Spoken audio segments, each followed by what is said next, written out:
Alright, back in the garage, taking parts and stuff off the front of the car. I got a lot of like little things I want to try to take care of, so I don't know how much filming I'm actually going to do, but I got quite a few things to get done in the car, so we'll just kind of go over some of that stuff quick. So I had a rub on the inside of the wheel.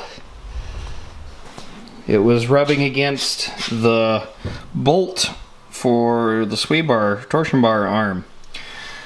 And that's because of the 2-inch drop. It changed the position and everything where now that bolt lined up with the wheel. So I had a second hole out here on the end. I've never used it, so I just cut this a little bit shorter to give myself a little more clearance. And basically I'm swapping them left to right, and we're instead of going on the bottom of the arm like we were before, so it's coming off of here and coming down to here, we're gonna flip it. And I've already checked, it does have enough clearance. We're gonna be a little shy here. We're gonna have a good like 3/4 inch to the shock and stuff, so it'll fit real nice, and then we'll just come up instead, and then that'll get that away from the wheel and quit the rub. I've pulled the rack out, cleaning that up and doing a little maintenance on it. But the big part is to make some room, because I'm going to be moving these lower control arm holes up 3/4 inch and re-drilling the holes. I'll have to make myself a little jig for that, but I'm hoping to knock that out today and get everything lined back up to make it work. My plan is I'm just going to have a block with 2 holes in it, so one's going to be able to bolt into the original and line it up, and then the second one will be basically a drill guide for the next hole. I'm going to need to make sure I get the car level and side to side, and then what I'm going to do is just going to use my angle block to square it up to make sure that I'm moving it straight up and down. Knocking out some fluids here. We're doing oil change in the car. I'm going to change the diff fluid at the same time. I might have a synchro issue with, I might have accidentally put it in upside down. Not the synchro, but the the ring that the shift fork sits on, because reverse has a one-way and it's kind of hard to put in reverse, and so I don't know, maybe I put that in upside down. At the same time, this transmission is dripping a bunch. It's kind of annoying. I gotta just keep an eye on it. Like, it's been in here for a day and there's a puddle back there starting already, so I have my spare transmission. Maybe I'll just throw that in, and then you'll have fresh fluid in the transmission. Got to pull the rear hub off and repack the bearings, and I might try to straighten out some of the rear toe that's still in this rear end from welding the brake brackets on that I haven't fixed yet. So I'd like to get that taken care of.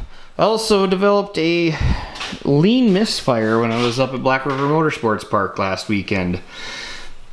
If I start the car, it all looks pretty fine at idle, but the front 2 barrels are doing something a little weird, and then I rev it up and I get plenty of good fuel flow off of the back barrels, but the front ones almost shut off, which is definitely not what's supposed to be happening. So we're going to be popping those off and trying to clean the injectors. If that doesn't work, I'll be probably sending them to somebody to get them cleaned, or maybe just buying a spare set and then get one clean, and then I got backup sitting here. But I gotta say, I've been beating the crap out of this Terminator X stealth system for 3 years now, and this is the first major problem I've had with anything on it.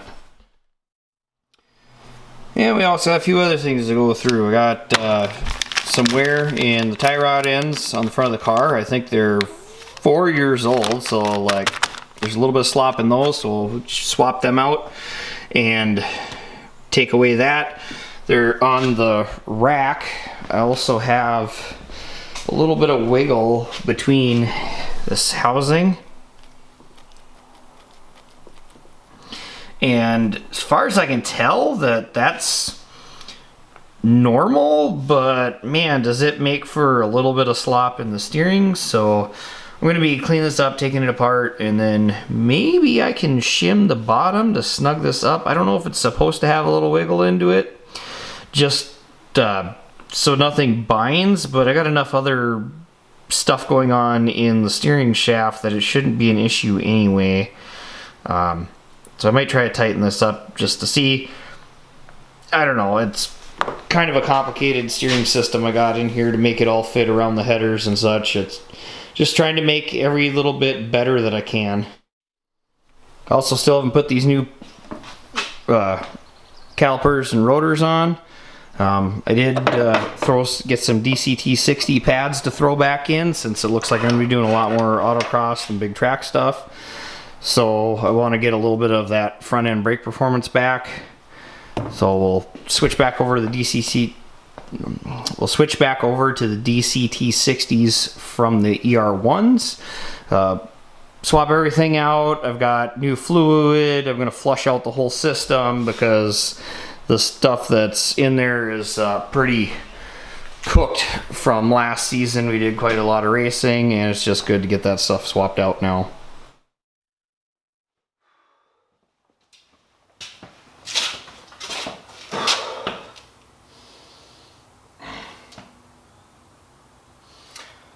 So I got the holes re-drilled for the lower arms. 7 went alright, I think. I'm still waiting to try to get the arms put in. The 8th hole definitely didn't go anywhere close to where it was supposed to. Yeah. Anyway, so we're going to be trying to make sure we can get the arms in there straight, and then probably making some washers to weld on the outside for the actual support of it.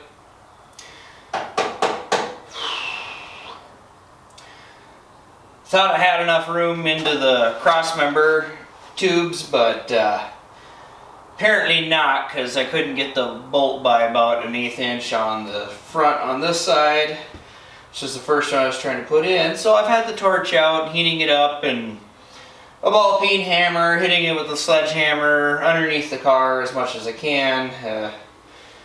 I think I got it clearanced now that it should be able to fit, but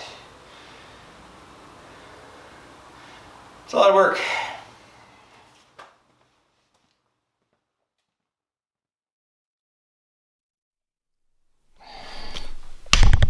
Dang mosquitoes. Anyway, yeah, sometimes your work area looks like this. Alright, so got the holes drilled. I had problems with this one on both sides. I had to waffle it out and get it to fit. I'm using a piece of ready rod. I was able to just get it in from the back and then pound it forward and then just kind of see how it lined up on each one. Obviously when I got to this point it was a little bit off, so I knew that I needed to hug out that one. Why I chose to hug out that one was I couldn't get the bolts in the back, but I could get a bolt through the front just fine. And yeah, weirdly enough it ended up being this one on both sides that I had not quite exactly right. I think it's because this is curved ever so slightly. So my little homemade jig here, I just bolted up and then I leveled off the bottom. I didn't really have a good place to go off the chassis, so I went off the pan because I remember spending a lot of time leveling out the engine before I made the motor mounts. I don't even remember where I went off with the frame for that. I just know that I got it leveled out before I made the motor mounts. So it's as good as anything to go off of. So to fix this, I'll just weld a washer onto the outside. I'll put the piece of ready rod back in. It'll hold the washer in correct position because I'll have the ready rod through all of it. Weld it, and then I can take it back out and put the control arm in. Just like this side. So now that one's in that raised position, and there's that washer welded on. I did have to pound in this bar just a little bit here on the other side. I'm probably gonna have to do the same on this side as well. If you can see where I'm pointing at, there we go. Now, it's just a little too close to that hole to allow the arm to clear it. So that's got to get clearance just a little bit. But other than that, once I had all the holes lined up there, that arm bolted in without too much fuss, so should go the same for the other side.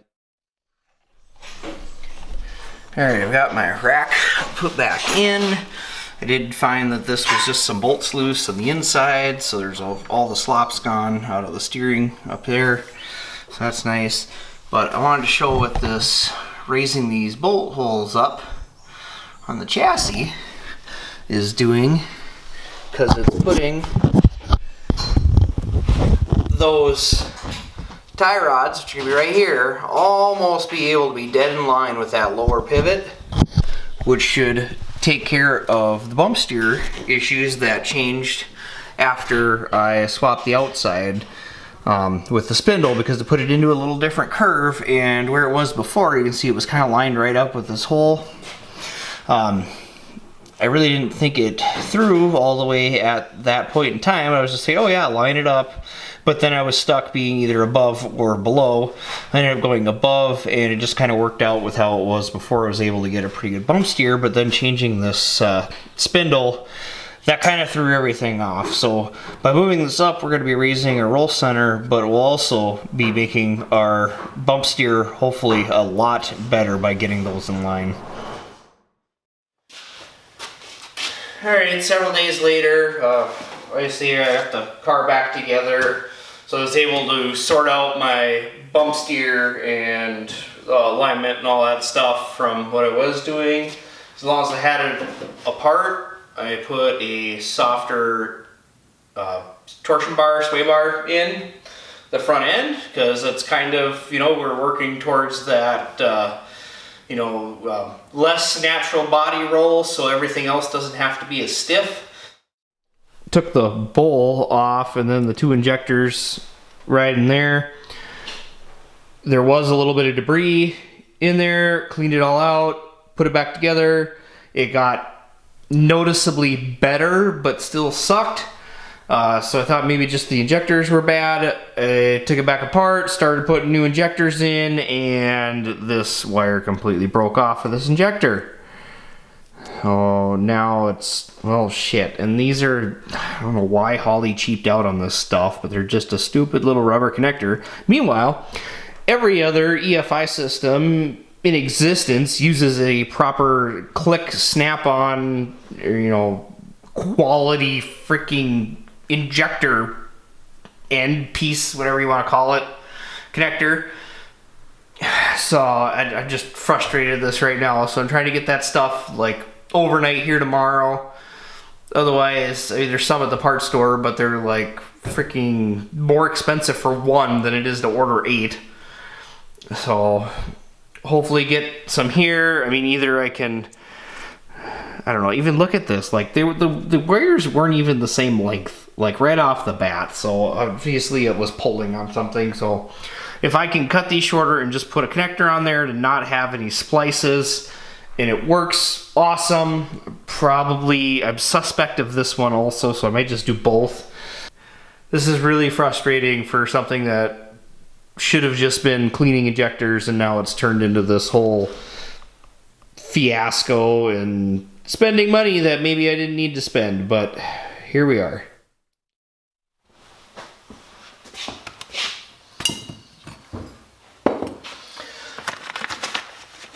There you go.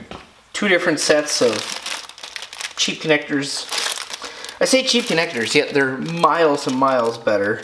Got ones without pigtails and ones with pigtails. I think I'm going to try the without first to not have to have splices in the line, but even the ones with pigtails, like just, oh, it's great. So much better than freaking crap that's on that car. So, hopefully this will fix my issue.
Well, for a little test drive, it's a lot better, but still not right.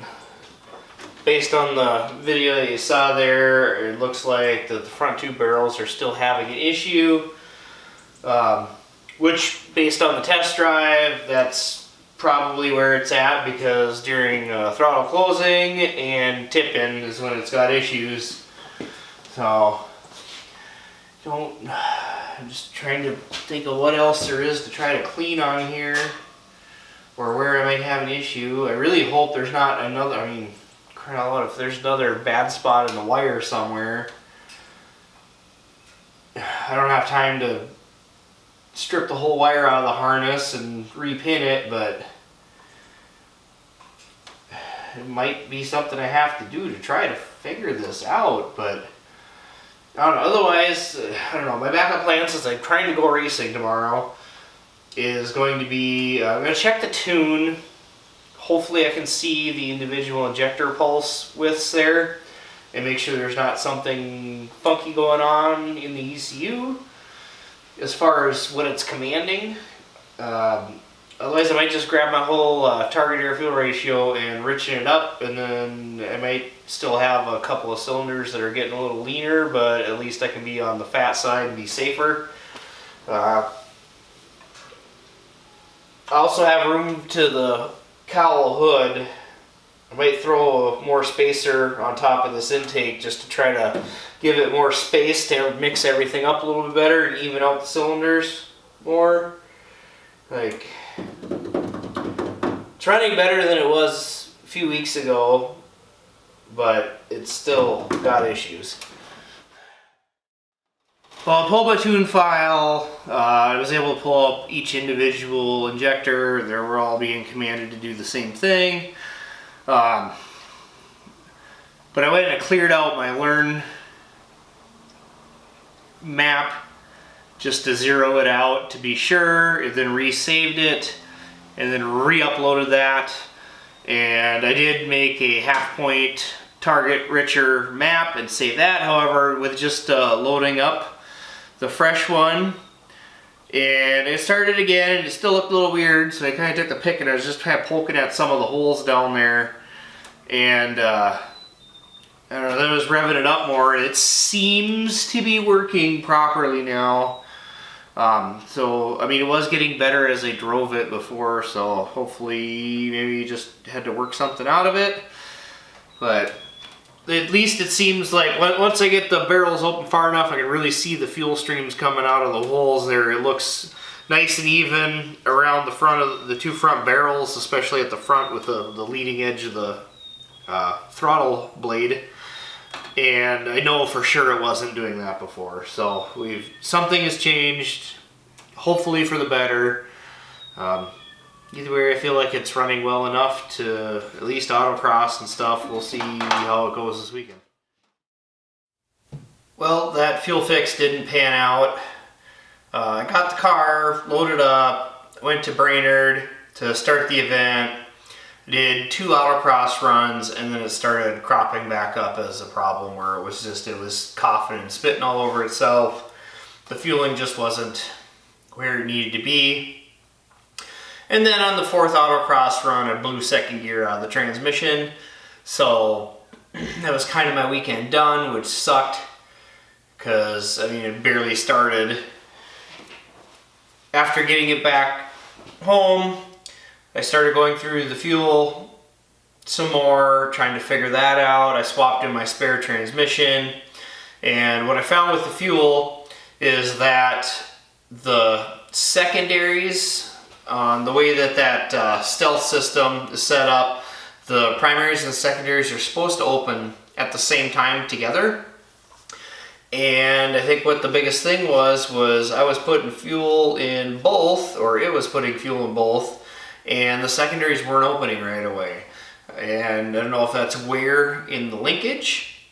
I mean, it did look like it had been worn a little bit, but what was happening was the throttle would start opening, the primaries would open, and they were running lean because they were only air going through those 2 primaries and not the secondaries because they were still closed, but the secondaries were putting fuel in. So I was getting really lean air-fuel ratio through the front where all the air was, and it was just puddling fuel out the back, which I'm sure was just dripping in and running down the intake manifold. And this is all the way up to 8% throttle opening before it would start opening the secondaries. So once I realized that that was happening, it was just a quick reflash on the tune and setting it up for a progressive throttle linkage. Usually that would mean like a 30 or 40% opening before the secondaries come open, but just resetting it for the 8 has seemed to clean up all of the fuel problem. A little bit of street testing I've done driving around so far. It's been like night and day street manners wise. Like, it's never had this good of street manners. So I'm wondering, or thinking rather, that it was a bit of an issue that's been going on for a while. I mean, it could have been like a 2 or 3% right off the bat, even when the thing was new, that I've been fighting that I really didn't know that was an issue. And then a little bit of wear, and it just finally like hit a tipping point where it couldn't run anymore, that worth the crap. So that's nice to be done with that. I'm looking forward to getting some more street miles on this thing and just driving around and enjoying it. Of course, you know, now it's supposed to rain all weekend, so I don't know how much I'll actually get to do.